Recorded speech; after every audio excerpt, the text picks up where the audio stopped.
Welcome to Zen and the Art of Real Estate Investing, one of the fastest growing real estate investing podcasts in the world. What if you could learn from experienced real estate investors? Find out what got them to where they are now. Get insight into their daily habits and take these insights to inspire your own growth. Each episode, Jonathan Greene shares an in-depth look at the mindful approach to real estate investing. Jonathan is a lifelong real estate investor and the founder of Streamline, a data-driven, investor-friendly, independent real estate brokerage located in Madison, New Jersey. Whether you're looking to start from scratch, get to the next level, or just for a straightforward and honest approach to real estate investing, this is the free mentorship program you can take with you anywhere. Now, here's Jonathan.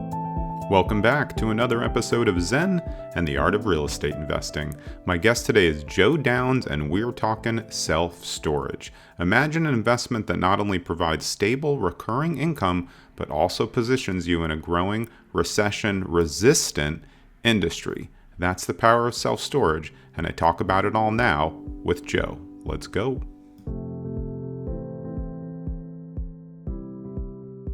This is episode 292 of Zen and the Art of Real Estate Investing with my guest, Joe Downs. Joe is the CEO of Bellrose Group. Bellrose Storage Group sources, acquires, and manages self-storage facilities largely located in the East and Southeast. He leads the acquisition team that sources and negotiates the acquisition of these facilities. He also has a long background in other asset classes and mortgages. Joe, welcome to the show.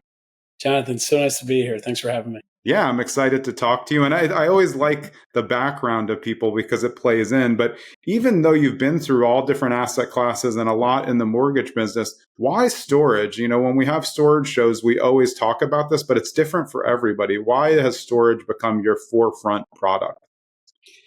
That's a great question. That was not in the plans. I'll tell you that. Yeah, right. Nobody grows up as a kid and says, you know what? You know, I just feel like I want to have a bunch of just units for people to put their stuff in. So it's 2025. We're in September of 2025.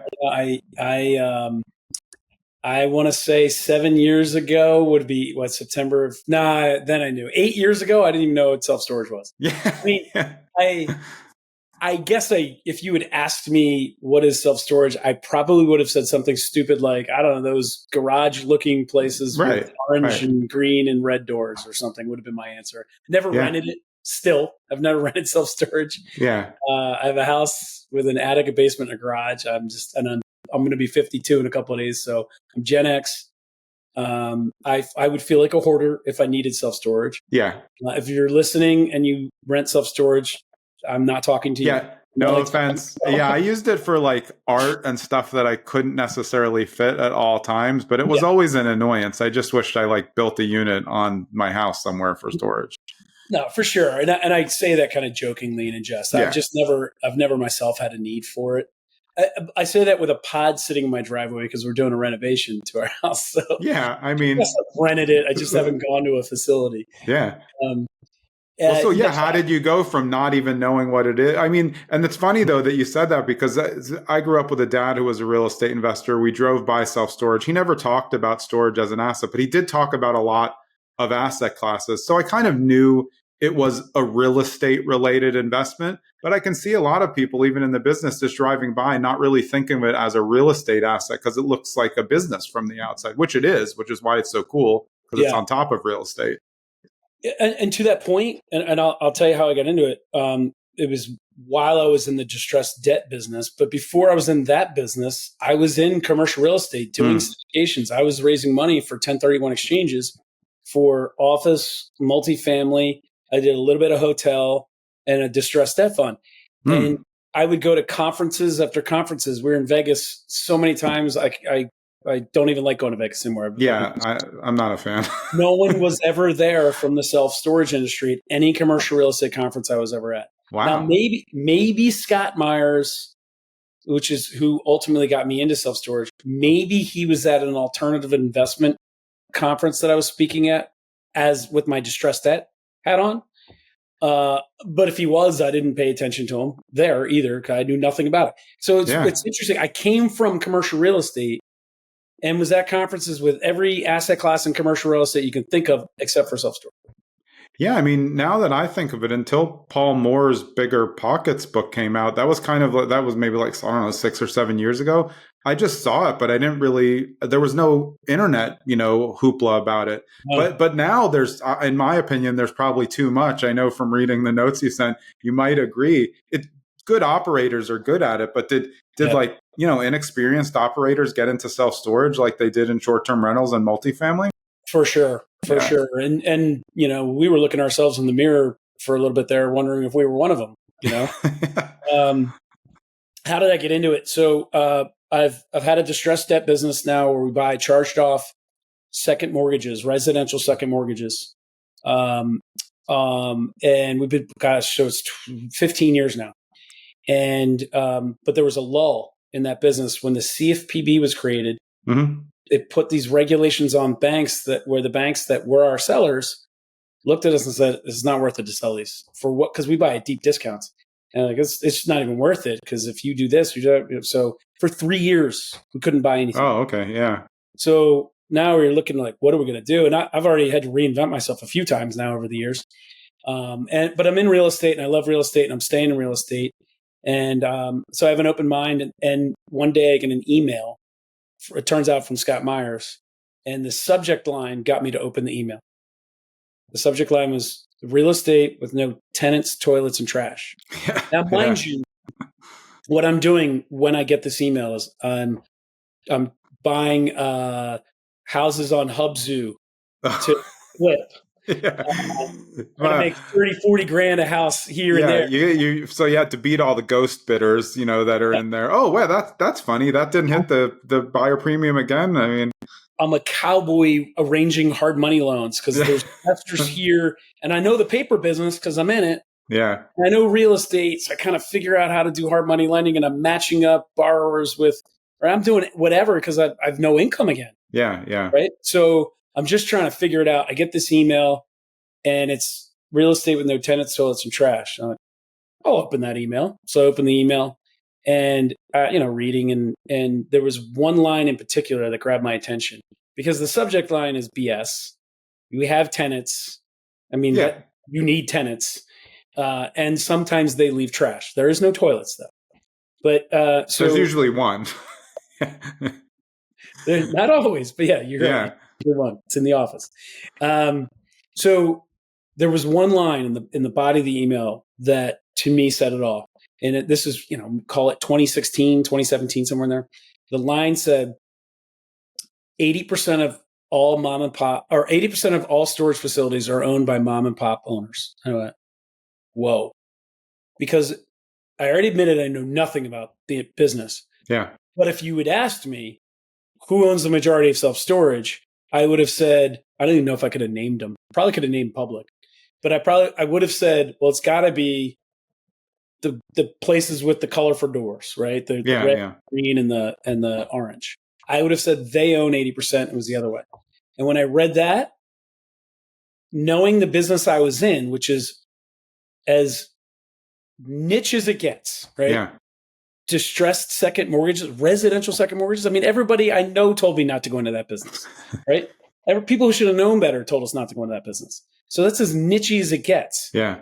And a cottage, especially the secondary market of it, we buy from banks, then I'm selling to you under what rules and pretenses. I mean, my company kind of created some of the rules that these things are exchanged over in the industry because it was the wild, wild west. So I've just kind of cleaned up the wild, wild west a little bit. And now you're telling me there's an entire commercial real estate industry that's operating in the wild, wild west? Yeah. Floored. And it just said opportunity to me. So I had bought Scott's at-home study, whatever he calls it, course.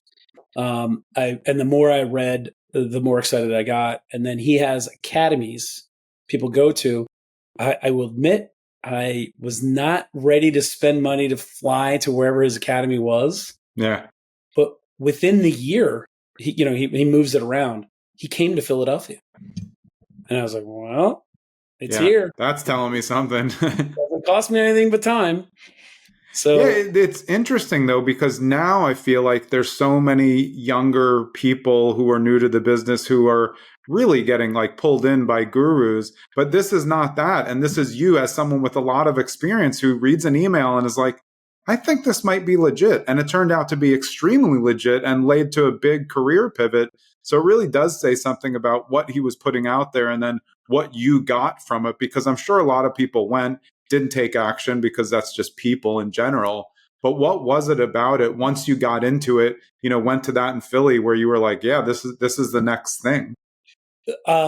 Jonathan, it was one of those 3-day events where, and he's a guru, but he's not a guru, right? He's authentic, he's real. It wasn't like lowercase, not uppercase. Yeah. That's a great way to put it. I like that. He didn't have the picture of himself with a Ferrari. Didn't pitch the 67-hour class for $99.99 every 5 minutes. No, okay, that's good. Yeah. It was one of those where I came home every night because I was at a hotel, but I just would drive home. I couldn't sleep at night. My mind was racing with the opportunities and how I'm going to build a business. I'm doing this. It's just, I don't know how yet, but I'm going to go back tomorrow and figure that part out. And the next day, figure that part out. What attracted me was first, it's still the mom and pop nature of it. How many storage facilities there are? They're businesses on top of commercial real estate. You can use SBA loans to buy them because of it. Yep. You're in the commercial real estate business, which is not known for SBA unless it's a hotel or, I'll say it this way. We're not supposed to be investors, right? When you own a hotel or when you own self-storage. Yeah. But you kind of feel like one, right? But an investor is someone that buys an office building in the eyes of the SBA. Buys an office building or a multifamily, and you cannot use an SBA loan for that. Yeah. Right? So we get to use commercial SBA loans to buy commercial real estate because there's an operating business on top of it. Yeah, and that was exciting. So now just look at what's your barriers to entry. I want to buy multifamily. First of all, multifamily is the most in vogue asset, or at least was. So you're battling everybody who probably knows more than you if you're not in the business, right? Yeah, and you made a good point though before. You said there are tenants for, storage, but they're generally the thing that's held there all the time is stuff. Whereas multifamily, it's people cooking and taking baths every day. So your chance of failure for the property is just that much higher, because even if people do leave trash, I always say this. I have had storage units, and every time I went to them, I was in the big boxes, the small ones. I literally never saw another person in a storage unit when I've ever been in one, ever. And I know they come in and out, but it's just one of those stealth things where you're just in and out because you're not going there to hang out. There's nothing to do. Ideally, yeah. Yeah. No, I know there are some storage hackers out there that got a little popularized with some TV shows. You're nailing one of the advantages though. So it's tenants without headaches. Yeah. Right. So you're right. There's appliances aren't breaking and toilets aren't breaking, roofs aren't leaking, and bats aren't flying into windows. And, it's none of that nonsense, none of the residential nonsense. It's not to say there isn't something here or there, somebody's late paying or this or that. You have to deal with a couple nuances here and there, but it's night and day different from a management standpoint. From a financial standpoint, to get into it, be able to use an SBA loan and put 10% down, not 30% down. Yeah. The barrier to entry is easier. They're bite size, right? They're a lot of people don't, when you go through your natural progression in real estate, almost everybody starts in residential. Yeah. Right? I did as well. I started wholesaling first because I was broke. We skipped over that part. Yeah, it's easy. You see it everywhere, and that's what's on anything on TV, and it's accessible. It's on, you live in it. You've been in an apartment. Right. Yeah. Right. So it's very tangible too. You understand it, you know it, or at least you think you do. And then the next thing you know, you're renting or you're flipping, and then you're buying, you're trying to get to 10 because that was the magic number, 10 at $250 a month. Yeah. Cash flow. I'm trying to think of my old goals. And then, where do you go from there? Then you want to try to break into commercial, and is that small multifamily into larger, and right? But you never think about these other commercial real estate assets because they're commercial real estate, and there's these barriers to entry, and they're not touchable, they're not realistic, they're not tangible. Yeah. But self-storage is. You can buy a $500,000 facility. with 10% down and grow the value of it fairly quickly in a couple of years in ways you can't do with a residential property. Yeah. So it was, for me, just like, I can't tell you, or I can't emphasize enough, I couldn't sleep those nights because my mind was racing so much with all of the things, with my background, knowing where I'd come from, how much money I'd raised, $93 million for 1031 exchanges in a couple of years. These people are investing at 6 and 6.5%. Yeah. These self-storage yields are way higher than that. Yeah. And it's commercial real estate. Yeah, it's funny though. Like you only know a little. You're staying up at the night, and you haven't even gotten to actual mom and pops who all under operationalize their facilities, which is why they're so good to buy from. Obviously, there's less now because the conglomerates have taken over a lot. But the best thing about mom and pops is the worst thing about it for them. They don't like to do the management because it's annoying. Like how many you go and they have it, on a pad of paper, and you're like, that's the books. That's the books. Let me respectfully disagree with what you just said. Yeah. Okay. Great. Yeah. Right? Because this is also a misnomer. It's true. If I go play golf with 3 people I've never met, and they say, what do? I tell them I'm in distressed debt. Why? I don't want to talk about storage because it's the most popular asset class for people to talk about right now. Everyone wants to talk. Yeah. So it gives off the impression that everybody's in self-storage and it's too late and you missed it. You have not. Yeah. Is there a ton of Wall Street money pouring into the space? You bet there is. But there's kind of a demarcation line in self-storage. Yep. It comes down to size. Size matters. So it's a joke, but all right, never mind. Yeah. Oh, I got it. I was just thinking, like, people are really into us. They're starting to crunch the numbers, and they're like, "Wait, that was it?" Yeah. So right around, and you can argue with me if you want. I'll just say you're right, but right around 30,000 square feet. Okay, the big institutional players aren't coming down. They might tell you 40. All right, but I'll go to 30. They might say we're not going below 40,000. I'll say they won't go below 30. 30,000 square feet, they lose the economies of scale, they lose everything. Yeah. Most facilities are actually 30,000 square feet and smaller. Yeah. Right? So we are not running up against I don't compete with Public and Extra Space and CubeSmart or all the institutional names you've never heard of that are in the space. Yeah. Right? I don't compete with them. And that's where most of the facilities are. And that's where most of the mom and pop facilities are. I saw an article a month ago. 2.5 million businesses positively cash flowing businesses will change hands in the next 10 years because the people that own them are 65 and older. Right? Yeah. And some of those are self-storage. Yeah, as some of those may go out of business if people don't snap up the products because the generation of children don't want to operate these businesses. And it's like, hey, I wish you knew how good. If someone, now, if someone wanted to give me self-storage, I would be jumping at it. But like, if my dad bought a lot of weird stuff, and I wasn't invested in an industrial park, we had a 5-plex. But like, yeah, self-storage, I would have figured it out. But I don't think a lot of people want to. But it's a great business, and it's very, very easy to run now with technology. I feel like technology has really boosted what you can do a turnover for, because generally the buildings are in good shape. It's not like you're usually going to get like a super rundown industrial or brick, cement building. It's just like they're just badly operationalized and maybe have no technology. But like the technology improvements that you can make can earn you so much money quickly and also provide the tenants, quote, with a better opportunity to keep their stuff safe and ease of use for them too. You nailed it. Technology has changed the game in a lot. From marketing to management. A lot of ours are remotely managed. When somebody moves out, you mentioned turnover. We don't have to paint walls and freshen the place up. Usually it's broom swept and ready to go for the next person. Worst case, they left some trash behind and we have a local boots on the ground go clean up at 202, take some 10 minutes, sweep it out, and it's ready for the next customer. So you're right. I the first time I used storage, there was no access. You had the office manager had to be there.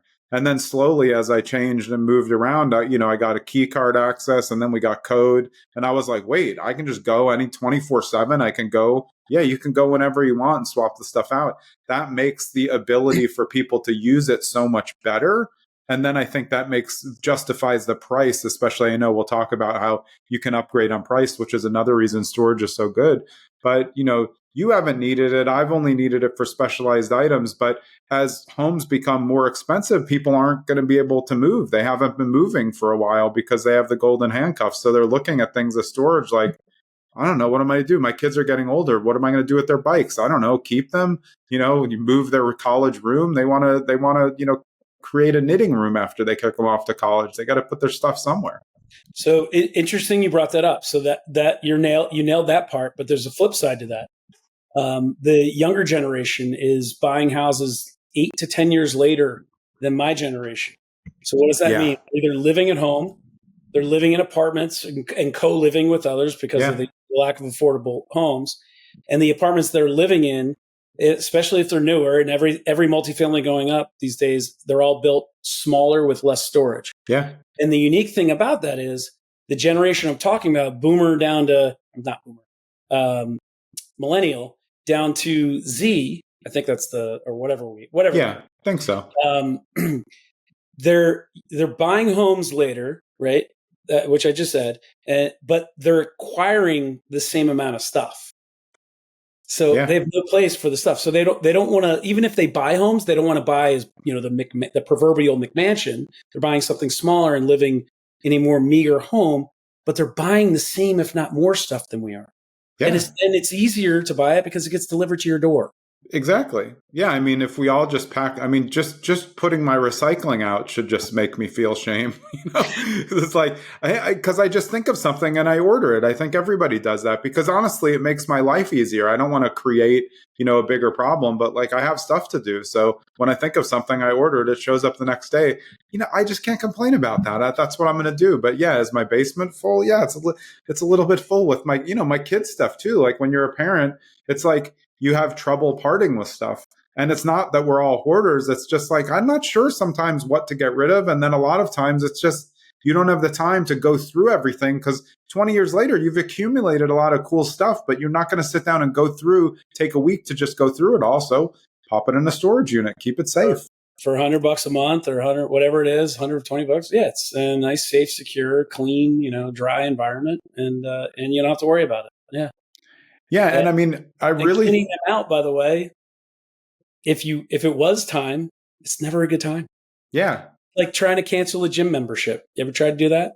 Yeah, it doesn't happen. I mean, first of all, they're relentless and they'll never you'll have to jump through a hoop, stand on one leg and, put a TV antenna up on the top just to get in touch with them. But yeah, I've suffered that thing about self-storage. But now, of course, on the flip side, I look at it, it's just smart business. If you get a $10 upgrade twice a year, it's going to annoy you because there's not really a reason for it, but you're not going down there, renting a U-Haul and moving all of your junk into another storage facility that's going to do the exact same thing that's not as nice. You're just not going to do it. And I didn't do it. And I finally just gave up and was like, whatever. I'm just leave it on auto pay, whatever. That's if you look at your credit card statement. Right. If you remembered what you were actually paying 6 months or 9 months ago. Yeah. I mean, it's just not enough to make a difference. And that's kind of the genius of it because you can do it across 122 units and that's not even a big facility. Right. 122 would be very small, but right in the wheelhouse of what many people, anyone listening out there wants to learn more can buy. Right. And if we wouldn't do it exactly this way, but just do the math. If you raise it $5, that's 5 times 122. Right. And that's your valuation, though, too. That's why commercial is so interesting. And then put a cap rate on that. Exactly. Yeah.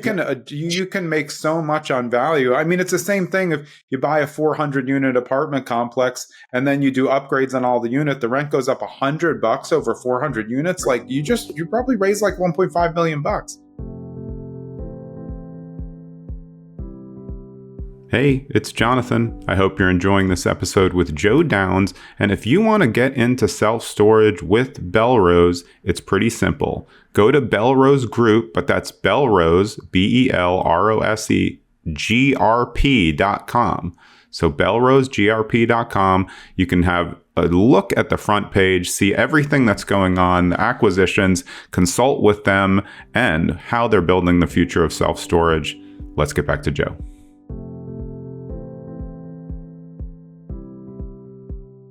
One thing that I think is interesting about storage that I know you've experienced from looking all of the different kinds, there's so many different sizes of units and makeups that work.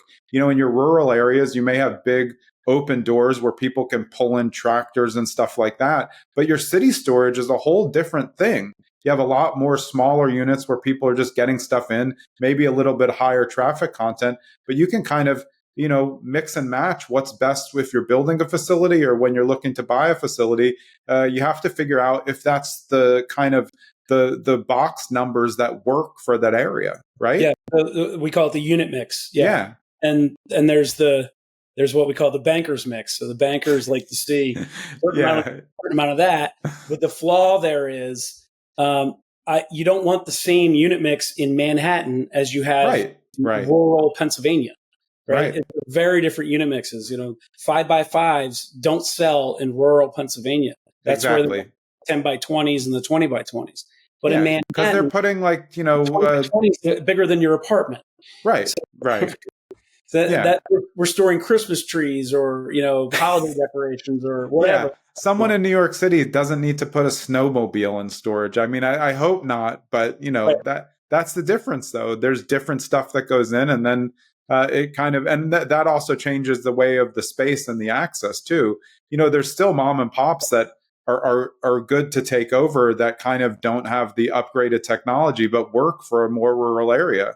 You know, they probably still pay cash. It's just what they like to do. So that's another part of the equation when you're looking or buying or building, to make sure that you're matching the demographics of the area in terms of how they want to work with self-storage. Not only that, though, that's the opportunity, right? So I'm negotiating 2 right now. One's in Georgia, one's in North Carolina. And one is mostly cash. And I asked the guy, I said, well, is that because your customers are mostly prefer, or you that you don't think they want to play credit or use a credit card? He goes, oh, no, many of them ask me. I won't take it. Yeah, that's a mom and pop owner for you. Take it. I'm not paying those fees. Yeah. Right. Okay. and then the one I was talking to today, and so by the way, that's an opportunity for us to put that on auto pay, which then it's much easier to start to slowly increase the rent over time. Right? Yeah. Talking to one today, took it over from his mom. His mom made him promise while she was alive, and she's no longer with us, I think, in, you know, as of 6 to 8 months ago or something. Yeah. So but the new owner, the son, still hasn't done it. But mom said, you're not allowed to raise rates on anyone. So if they move in for $50 a month in a 10x10, that's the rate until they move out. You have to promise. So that's something my dad would never say to me before. You know, he died a long time ago, but he would have been like, just make money, make more money. But do you understand? That's music to my ear. Yeah, it's great. That means this guy in the same facility has people paying $100 a month for a 10x10 and $50 a month for a 10x10. Right. That's the amount of money that's left on the table there is insane. So, and I always say this to people because I talk about mom and pops and how they're inefficient, this and that, and I always have to catch myself because I don't want to beat them up too much. They're the pioneers. They're the ones who built these things. They took the risk. They had the foresight. And by the way, they usually walk away from the settlement table with a couple $1 million. Yeah, they're rewarded.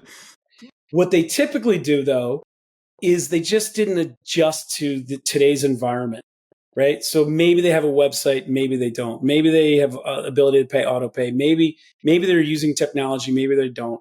Maybe they just prefer to be full and not have to worry about marketing, right? Yeah. And that's good for them. It's because it's all paid off and it's just cash flow, and they're 65, 75, sometimes 80 years old, and they don't care, and they can't be bothered, and they can't be hassled. And guess what? There's nothing wrong with that. It's win-win, because we come along and say, we care, we can be bothered, and thank you for allowing us to make more money here. Yeah. It's a win-win. And I think that goes with age. And like, as you said, it's a good opportunity. But a lot of the old original, the pioneer storage people, they knew all the tenants because they were smaller towns. So it's like, they're like, oh, I can't raise Bobby's rent. Your new operator is just like, I'm never going to see you. I don't even know who you are. Just key your card in, put it on auto pay, and we're going to provide you a very, very clean, upgraded facility. And that works better for most people now. Maybe more rural, they still like that. And then you have to see, is it going to work in a rural area? But I mean, people, it's just ease of use. I'm telling you, when I realized at 10 o'clock at night, I could go pick something up, I was like, oh, this is amazing. Like I can just go, because I remember the times when I just couldn't, the guy was like out to lunch when I needed to get something. And I'm like, storage sucks. Now it's great. Just go whenever I want. Yep. And we're at the point now where when we're building them, there's not even codes or keys anymore. It's just your Bluetooth from your phone to get in the facility. Yeah. Your door's a magnet now. So you don't know locks. This is the new ones with the way we're building them. The old legacy, it's not worth it to convert. The ROI is not there. So the old will be around for a while until it is worth it. But it's even getting easier, and they're lit up at night. We got cameras everywhere because it's all about security. Yeah, your security is you want to go in all the time. 10 o'clock at night, I don't care. I just want to provide a nice, clean, lit up, secure space for you to be able to do your business. Yeah, for somebody who's dipping their toes in the water, what do you suggest they look for if they're looking for the mom and pops on their own? Because in my experience, I'm looking for extra land so you can add some more. Also looking for, like you were saying, good opportunities where they're like, I haven't raised rent in 20 years. My tenants all love me. Great. When we put this up and calculate what it's worth, it's not going to look that good, but it could be worth double, with a little bit of an upgrade. What should somebody who's kind of newer to the space, but knows a little, what should they be looking for? Yeah. Something simple, right? There's a lot to learn. I'm not hopefully I've impressed upon you. I'm no Elon Musk. I'm not catching rockets from space, right? So anyone can do this, but there's still a learning curve. Yeah. First, I would highly recommend you go to Scott Meyer's Academy. I actually teach and coach and mentor there now. Yeah, awesome. So, welcome to email me, and we can do all that at the end. But if you're just going to go out on your own and test the waters, and you want to go it alone, I would look for something small, something very mom and pop, maybe more rural. Yeah.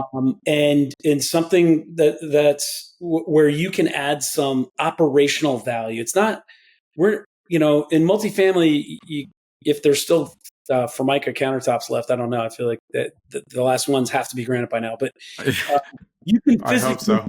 You can physically see the upgrades that you're going to make. You don't physically, I would notice, anyone who's in self-storage would notice, but there's no glamour in what we're doing. They're metal boxes. It's kind of boring.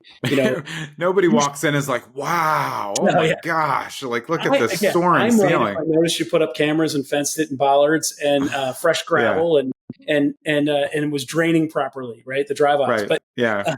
But that's some really boring stuff, right? So it's you're not looking for like it doesn't matter if it's overrun. That's fine too. I'm not saying to run from that. I'm just saying you don't have to look for that. You don't have to find something that's overrun and beat up. It can be some of the worst run mom and pops from an operational standpoint are pristine from a physical standpoint. Yeah. Right. That's what they really took care of. So it can look like that, but you just want it smaller mom and pop because there's a learning curve. Yeah. And you don't know what you don't know yet. So I almost don't recommend you do it. But if you're going to do it, go for something small. From an older, seasoned owner who doesn't even know they're a seller yet, who's willing to maybe teach you the business. Yeah, that's a very great point. And also, I think people forget that seller finance is a big part of this, especially in the mom and pop, because they don't want to take a big hit. And they might want to kind of mentor someone. Their kids aren't interested, as we said, so you kind of work out that little scale of where they're going to stay on and help you, teach you it. I think that's great advice. And also, it's what I've always said, this over your whole career, real estate is just relationships.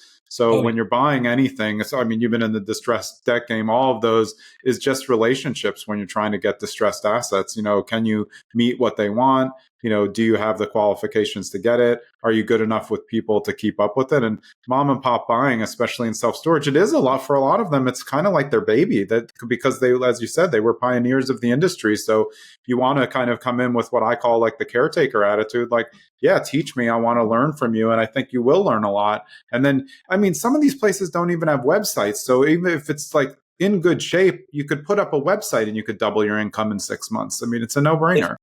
If I didn't know better, I would swear you came to an academy, because what you are saying right now is what we teach. It's this podcast, 292 episodes. We've probably done 20 on self-storage at least. Your wisdom is infinite, apparently. It is relationship. My students that I now teach, it's like a running joke. I'm like, what do? We walk on the lot, because if you can, it's all about relationship. Yeah. You have to make a connection with this person because it is their baby. Yeah. It is more like a residential transaction. Yeah, I agree. Even though it's a commercial transaction. Yeah. I beat U-Haul out of a deal once. The only time we really ran up against one of the big guys. Yeah. Because of the relationship, and the guy that owned the property had a a produce stand. That's what it was, with different, not more than produce, but like one of those farm stands type of thing. Yeah. Why? Because he used to sell produce on his property, sold his business, and built self-storage on that property, but kept this little stand. It was his baby. Yeah. U-Haul was going to get rid of it, park trucks, and put up a sign. He asked me what I'd do with it, and he'd already told me the whole history, so I knew he wanted that thing to stay. Yeah. And so I said, well, Rich, what's the rent? Is it producing income? And it was in a corner of the lots. I couldn't replace the income it was producing. Yeah. So it's a no-brainer. I said, probably brings people to the property, right? He says, oh yeah, I'm going to come right here all the time. I said, I would absolutely keep this. We beat U-Haul, who was paying cash out of that deal, right? Why? Relationship. It was his baby. You nailed it. That's exactly what we teach people. That's how you find them. Then there's the question of, what's it worth? How do you underwrite it? The due diligence. Yeah, that's where I think you really need, you're not going to get through due diligence, or you're going to make a bad decision if you haven't talked to someone, done a class, or read a book. I mean, you're still in trouble, because figuring out what they have on paper, which literally, honestly, a lot of times it is still on paper, versus what that translates to. They leave out a lot of management costs. They're not accounting some insurance. They just have like 10 things, on a paper, but there's a whole bunch else that goes into it. And part of due diligence, which I really enjoy of self-storage, and I don't do the due diligence. When I was making offers with my friend Ryan, he did it. And when you show them it, you can immediately keep adjusting the price, because you literally show them what it's worth. There's a formula for it. So that's not like you're hiding the ball. What the lender will lend on, which is right. indicating what it's worth. I mean, and that's why it becomes, I feel like, a little bit more transparent when you have a business on top of real estate, instead of, residential. We're just like throwing stuff in the wind, like things where I am sometimes sell 500,000 over list price, in storage. It's just like, it doesn't really matter, because the lender's only going to lend on what the books say. Yeah.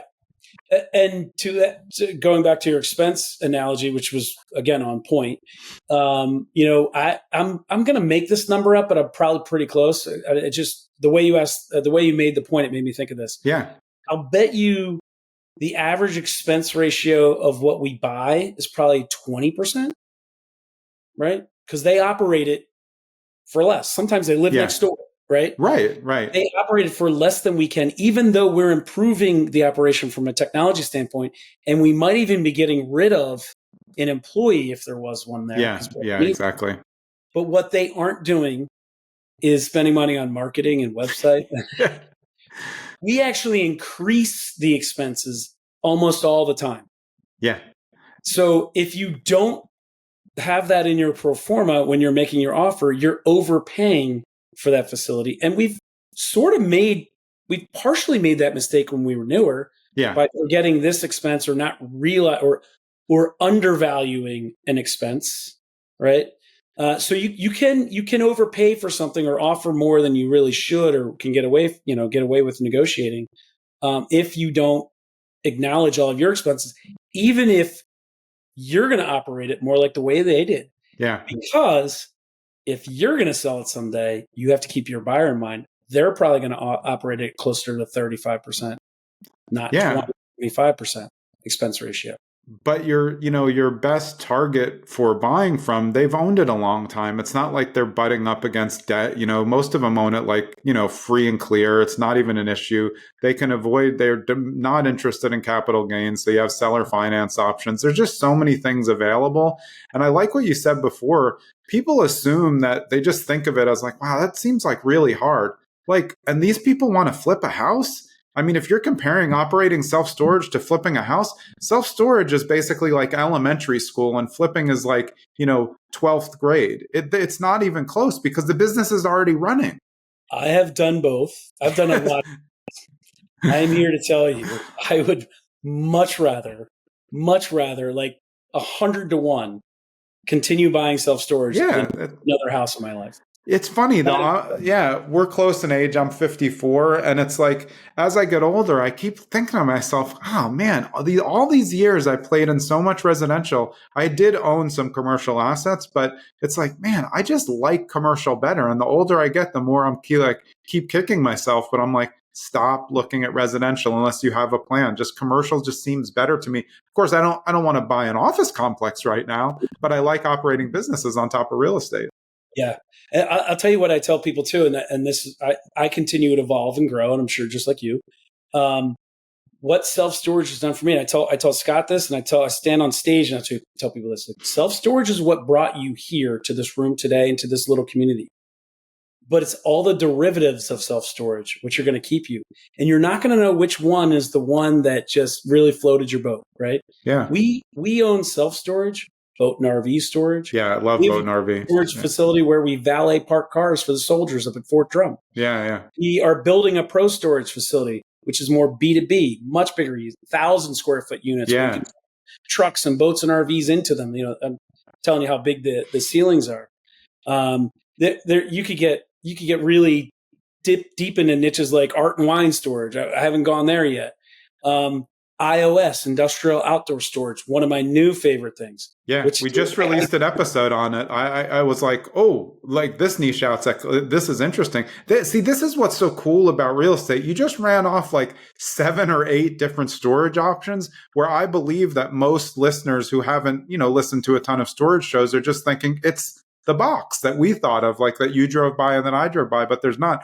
RV and boat storage is huge, absolutely huge, because if you think of all the people who trying to pull up their RV in the neighborhood and the HOA says you can't park an RV here, or you're blocking your whole house, and then you realize like the sunshade has created a mark on your house.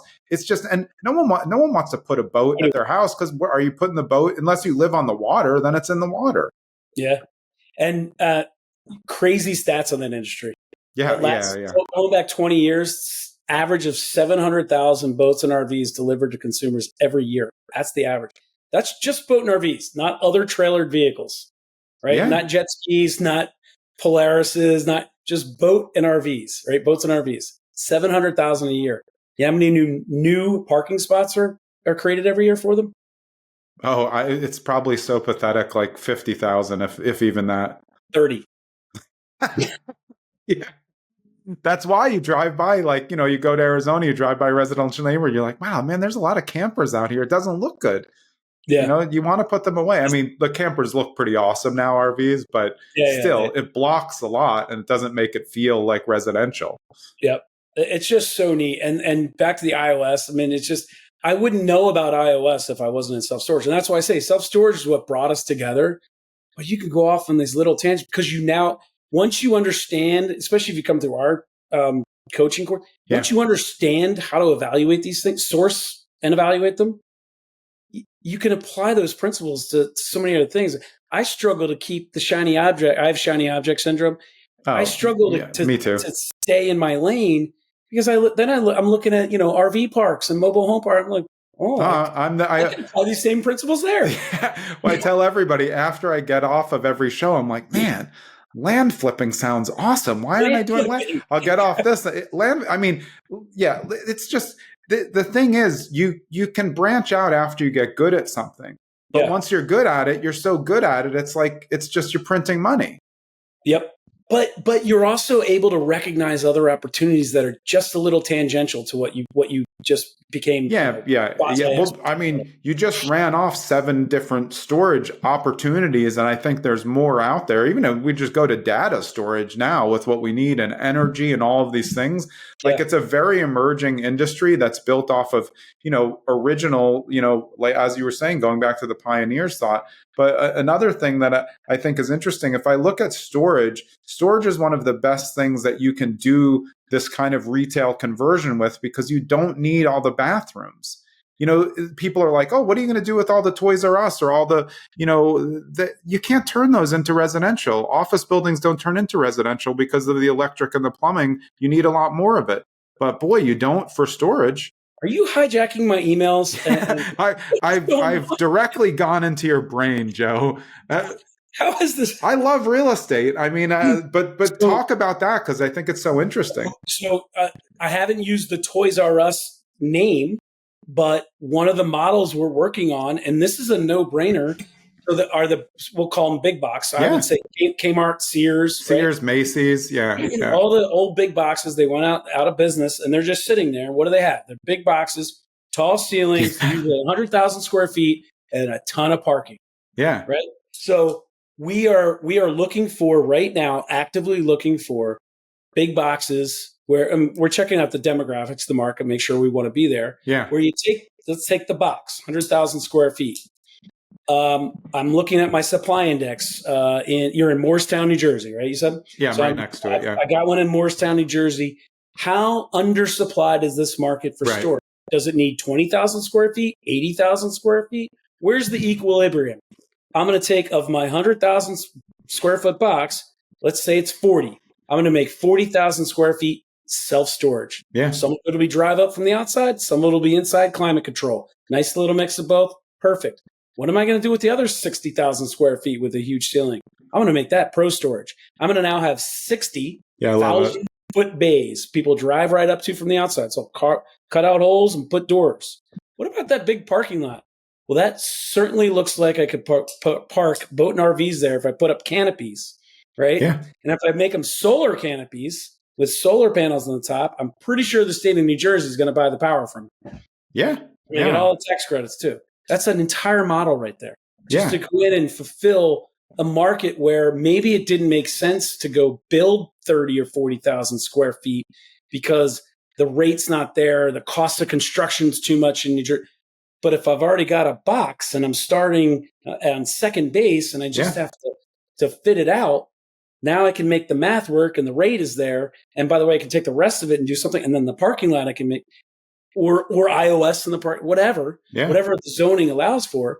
I mean, it's just taking empty, dead real estate that isn't worth anything to most and turning it into just an absolute cash powerhouse. Yeah, and what people want because you're doing the research. But that's where I think the repurposing of real estate is so important, and storage can play a big part of that because there's just a lot of things out there that have gone out of business that, again, as I said, it's not cost efficient to turn into residential. You might as well just knock it down. There's just not, it's not, the numbers will not work unless people get to like very extreme distress, which, I guess they're not, or they're going to have to figure it out. But yeah, it's such an interesting asset class. And I don't think we've done a lot of shows, but this one is really touching on like all of the opportunity and different niches that there are. So it's not like you're just niche because you're doing storage. You can, we just did a show on the iOS and it's like, wow, like that's all you do. Yeah, that's all he did. And I'm going to go listen to it. Yeah. I'm trying to immerse myself in that. Yeah. I love it. It's cool though, because as you were saying, you can get into storage and then you can see like all these other opportunities, and those might lead to other opportunities. As you said, if you're in boat and RV storage and then you're getting all the RVs and you're like, wait, I mean, someone starts talking to you about an RV park, then maybe that is your first step in, because you're getting someone who's attached to it and it kind of meets it, and it helps you expand your vision on what's out there instead of, our shiny objects. So, ooh, that sounds pretty good. Yeah. Gyms. Okay. Let me do gyms. I just want to get on it. I promised myself I won't dip my toe in the RV parks for a couple of years. I'm going to build up the iOS and get very comfortable there, and then I'll need something else to distract me. Yeah. No, I think it's been really interesting show, and another great spotlight on self-storage. Where's the best place for people to get in touch with you guys? Is it at Bellrose GRP, that stands for group.com? Yeah, that's our website. Or email me, Joe at bellroseam.com. That's BELROSE, A as an asset, M as a management.com. Yeah, awesome. Well, I really appreciate it. Of course, I'm getting off the show and I'm going to be on like a storage thing all night. The shiny object syndrome. But I really appreciate it. You know how to reach me if you want to talk shop.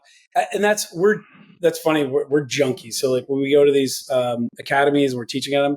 I tell everybody, like, we're at a hotel. I'm going to be on. I got nowhere to go. No wife, no here. I'm going to talk storage all night on the couch or watch sports. So if you want to sit at the bar, we're both lounge and talk storage, let's go. Yeah, and you mentioned your mentor Scott Myers a lot. Where's that coaching available? Where you're also teaching there as well? Yeah, if selfstorageacademy.com. If you email me, I can make the connection for you as well. Or just go to right there, selfstorageacademy.com, and register for one of the events. We're usually either at in Florida or Phoenix, I think is what we're doing now, Orlando or Phoenix. Yeah. All right. Awesome, Joe. Really appreciate the time. Thanks, man. Thank you so much for having me. Thanks for putting on a great podcast like this. We didn't have this when you and I were coming up. No, we had Carlton Sheets. That was what my dad was listening to in the car, forcing me to listen to.